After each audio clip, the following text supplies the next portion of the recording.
Voter registration was designed to prevent blacks from registering. Not only did you have to meet the residential requirements, you could not have been a convicted felon, you could not have lived in a common law marriage, you could not have fostered or given birth to an illegitimate child. You had to pass a test on the Constitution, the math test, which was the most difficult one, where you had to calculate your age in terms of years, months, and days. And sometimes that was difficult, even for college graduates. You had to borrow days from the previous month, which was a trick because most people say, well, if you can convert a month into days, you convert it to 30 days. No.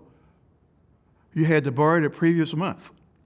So, for example, if I'm going to register in February, I would borrow January, which has 31 days. If I was going to register in March, I had to borrow February, which had 28 days. And if you were one day off, you flunked.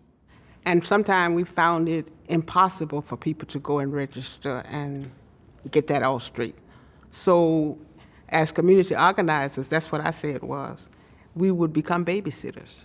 Because if I spoke to you about it and I tried to train you and you didn't have the confidence to go there, so on your birthday, you go on your birthday.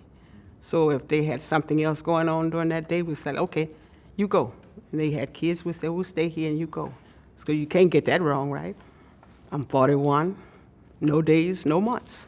And my grandmother, who was born during Reconstruction, she was 75 years old when she registered for the first time.